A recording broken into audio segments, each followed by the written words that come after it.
लंडनमधून राष्ट्रवादी काँग्रेस पक्षाला आव्हान देणारे खूप काही मोठं गौप्यस्फोट करणार अशा पद्धतीचं आव्हान करून भारतात आल्याच्या नंतर त्यांनी काल जी पत्रकार परिषद घेतली ती पत्रकार परिषद पाहिल्याच्या नंतर एकच वाक्य आठवलं, खोदा पहाड निकला चूहा।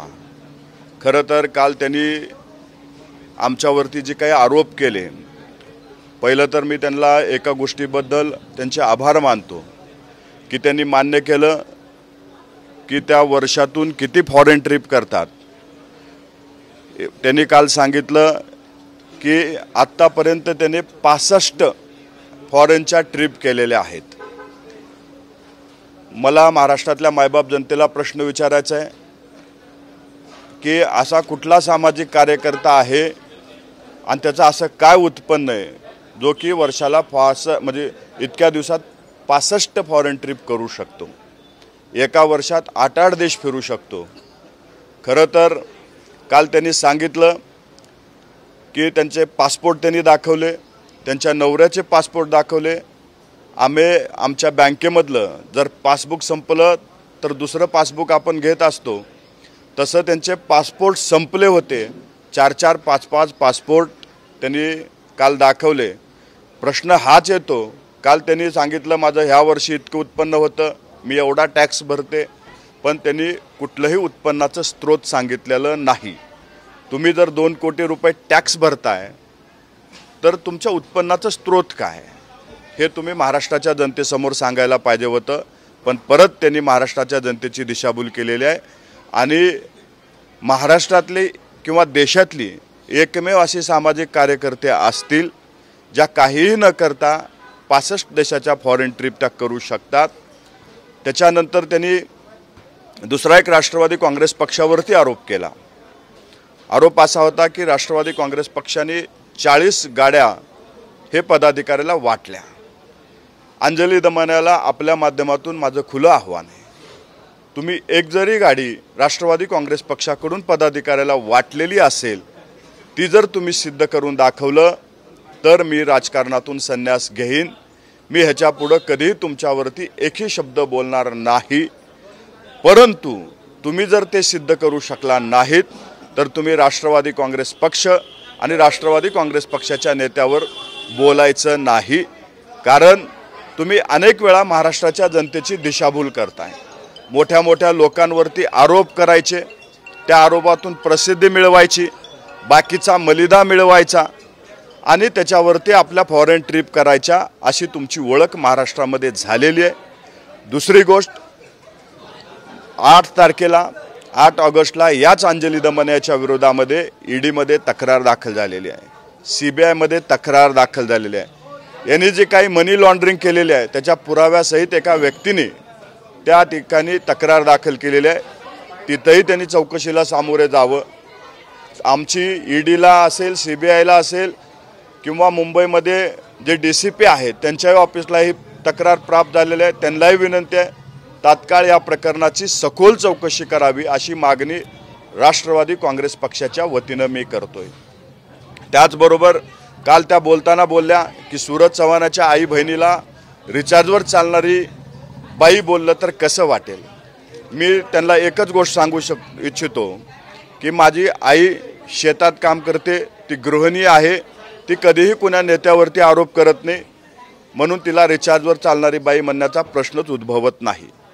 तुम्ही तशा पद्धतीचं करता, मोठ्या मोठ्या लोकांवरती आरोप करणं, प्रसिद्धी मिळवणं, स्वतःला सामाजिक कार्यकर्त्या म्हणायचं आणि तुमचं सामाजिक कार्य हे भिंग लावून शोधावं लागेल अशा पद्धतीचं सामाजिक कार्य तुमचं आहे। उगाच राष्ट्रवादी काँग्रेस पक्षाची सुपारी घेऊन जाणीवपूर्वक आमच्या पक्षाला सातत्यानं 2011 पासून त्या बदनाम करत आहेत। आमच्या नेत्यावरती, अनेक नेत्यावरती त्यांनी आरोप केले, पण कुठल्याही नेत्यावरचा आरोप ते आत्तापर्यंत सिद्ध करू शकलेल्या नाहीत। आम्ही या कार्यकाळामध्ये सत्तेत होतो, विरोधात होतो, तरीसुद्धा त्या आमच्यावरती कुठलाही आरोप सिद्ध करू शकलेल्या नाहीत। त्यांना माहिती आहे राष्ट्रवादी काँग्रेस पक्षावरती आणि राष्ट्रवादी काँग्रेस पक्षाच्या नेत्यावरती आरोप केल्याच्या नंतर प्रसिद्धी भेटते आणि म्हणून जाणीवपूर्वक प्रसिद्धीच्या हव्यासापोटी हे आमच्या मोठ्या मोठ्या नेत्यांचे नावे घेऊन चर्चेत राहण्याचा प्रयत्न त्या करत असतात।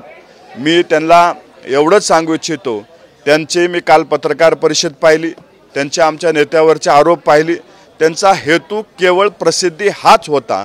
आणि मलाही काल एका जाणकार व्यक्तीने सांगितलं की सूरज चव्हाण, तुम्ही समाजामध्ये चांगलं काम करताय आणि चांगलं काम करत असताना चिखलात दगड मारू नका, त्याचे शिंतोडे तुमच्या अंगावरती उडतील। म्हणून मी सुद्धा यांना सांगू इच्छितो की तुमचे अध्याय भरपूर आहेत माझ्याकडे। आजचा मी पहिला अध्याय तुम्हाला सांगितला आहे, दुसरा अध्याय तुम्ही रायगड जिल्ह्यात कर्जत तालुक्यात तुम्ही जी जमीन खरेदी केली आहे शेतकरी नसताना, हा महाराष्ट्रामध्ये कायद्याने गुन्हा आहे, असे अनेक तुमचे अध्याय आहेत। ते महाराष्ट्राच्या जनतेसमोर मी वेळोवेळी मांडू शकतो, कायदेशीर त्याच्यावर तक्रारी करू शकतो। पण मला जसं एका जाणकाराने सांगितलं की चिखलात दगड मारायचा नाही, म्हणून मी तुम्हाला आजच्या या पत्रकार परिषदेच्या किंवा या मीडियाच्या माध्यमातून एवढंच सांगतो, तुम्ही राष्ट्रवादी काँग्रेस पक्षाच्या वाट्याला नादाला येऊ नका। कारण जर तुम्ही आमच्या नादाला आलात तर तुमची अशी अनेक प्रकरणं आहेत ज्या प्रकरणामुळे तुम्हाला मान खाली घालावे लागेल, तुम्हाला झोपेच्या गोळ्या घेऊन झोपावं लागतील, अशी परिस्थिती निर्माण होऊ शकते। म्हणून भविष्य काळात तुम्हाला विनंती आहे की राष्ट्रवादी काँग्रेस पक्षाच्या नादाला आपण लागू नये।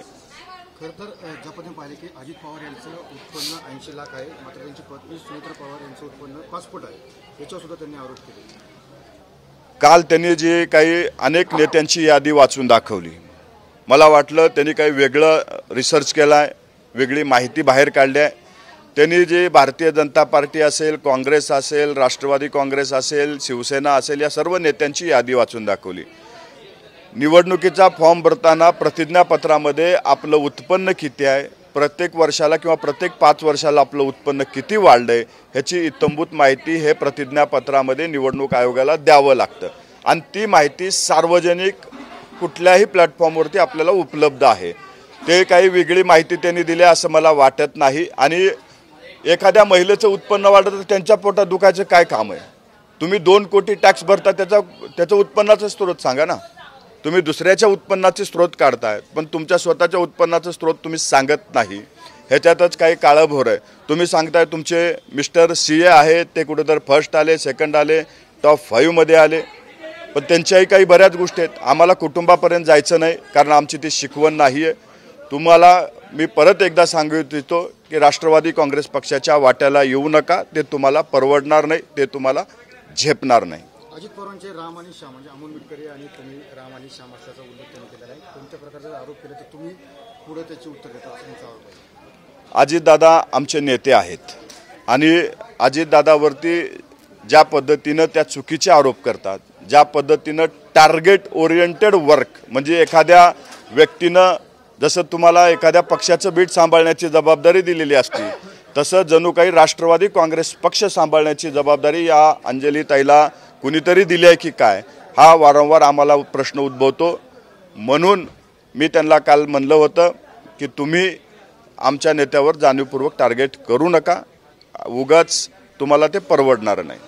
सूरज चव्हाणांना काहीतरी बनायचं म्हणून दादांच्या पुढे ते काहीतरी दाखवण्याचा प्रयत्न करतात, असाही आरोप त्यांनी केला आहे। आणि राजकारणामध्ये संपवण्याची सुद्धा त्यांनी वक्तव्य केले की राजकारणाच्या अगोदर तुम्हाला निवडणूक लढण्याआधी तुम्हाला संपवून द्या। मी राष्ट्रवादी युवक काँग्रेसचा महाराष्ट्राचा अध्यक्ष आहे, पक्षाचा प्रवक्ता आहे। मी पक्षामध्ये भरपूर मला माझ्या पक्षाने दिलेलं आहे आणि अशी संपवण्याची भाषा सुपारीबाज लोक करू शकत नाहीत आणि त्यांच्या अशा धमक्याला आम्ही भीक घालत नाही। खरं तर संपवू शकतं कोण, तर ती जनता संपवू शकते। जनतेचे आशीर्वाद जोपर्यंत आहेत तोपर्यंत आम्ही राजकारणामध्ये आहोत।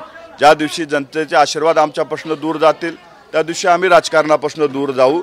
अशा कुणीतरी रिचार्जवर चालणाऱ्याने आम्हाला धमक्या दिल्यानं आम्हाला राजकारणात कुणी संपवू शकत नाही। मी परत एकदा त्यांना वॉर्निंग देतोय, विनंतीसुद्धा करतोय की राष्ट्रवादी काँग्रेस पक्षाच्या नादाला लागू नका, ते तुम्हाला झेपणार नाही।